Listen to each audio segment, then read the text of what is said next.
What if I told you that depending on where you have your savings account, you could be earning anywhere from 14 to 115 times or more on that money? Well, it's true, and it's really not that hard to get all those extra earnings. Interested?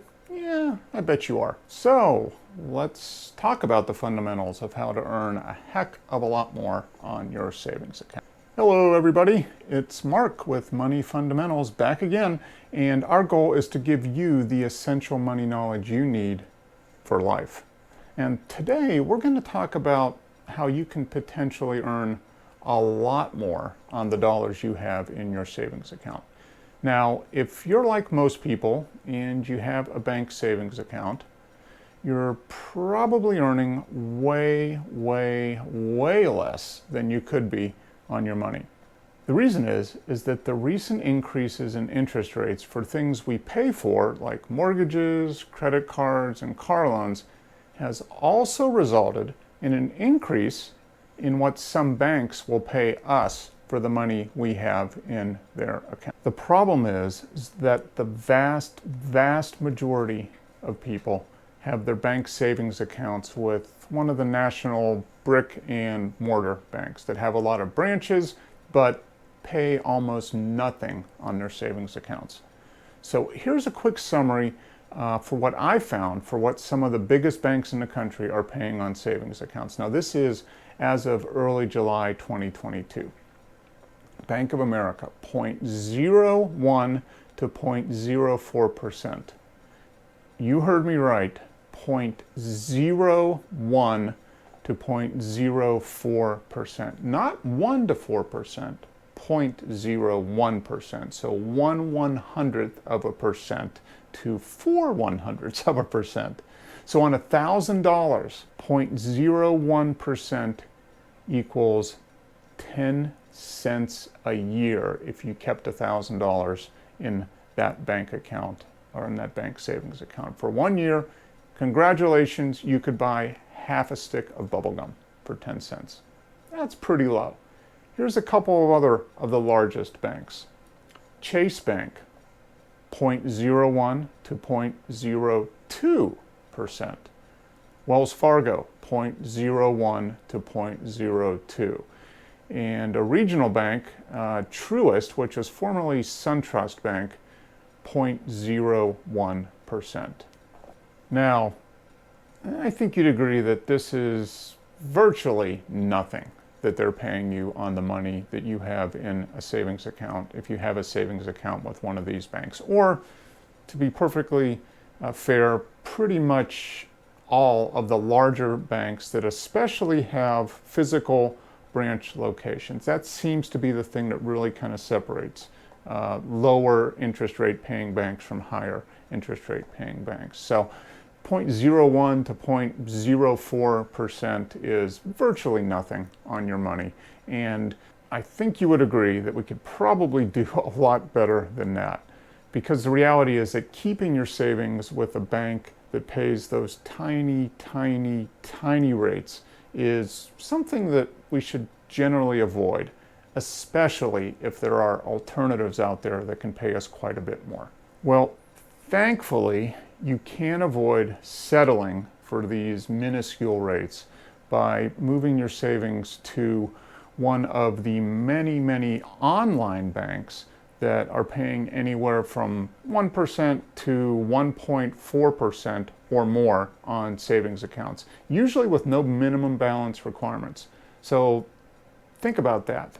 That is 100 to 140 times more on your money than the lowest big bank savings rate of 0.01%. And even if you take a look at the national average, that's 14 to 20 times more than the national savings account average of 0.07%.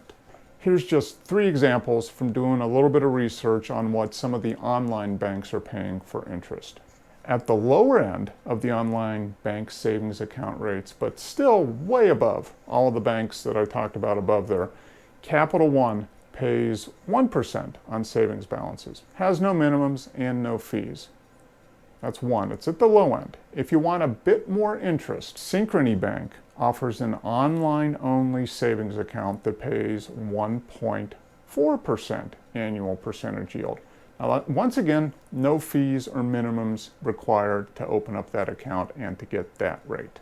Now, for even more interest, one of the highest yielding savings accounts as of the date of this video, July of 2022, is a bank called Basque Bank, which is offering 1.61% interest on their savings accounts. Once again, with no fees or minimums. Now, all of these banks offer free transfers in and out of their accounts, so you can move money from another account, like a local bank checking account or a credit union account. One thing to remember, though, is be sure to check with your own bank to make sure that there isn't going to be a charge from them for moving your money from, say, your checking account to one of these online banks via electronic transfer. Most banks don't charge a fee for this anymore, but you want to double check because some still do. Three that I talked about are just examples and not by any means all of the banks that are offering higher interest rates. There are a lot of banks that are offering similar rates, or in some cases a little bit higher, maybe some cases a little bit lower, but in almost all cases much, much, much more than you're going to get at one of the big, large real estate focused banks, the ones that have a bunch of branches all over the place.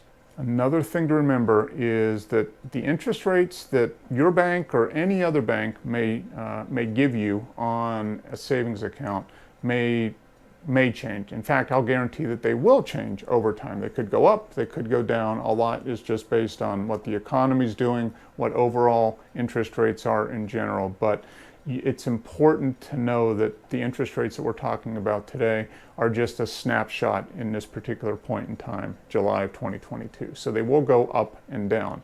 So it's going to be very important for you as an individual to do your own research. Make sure you understand completely any fees, minimums, charges, what the interest rates are. Make sure that your questions are answered before you go ahead and open up an account at one of these online savings banks or any other account for that matter. It's up to you to do your own research and make your own decision. I'm just providing some general information here that maybe you can use to help you earn a little bit more on the amount that you have in your savings account. Along those lines, to kind of help you in your research, I've included links to a few resources that you could find on the internet just by Googling, but I've included links to Bankrate, Investopedia, and DepositAccounts.com.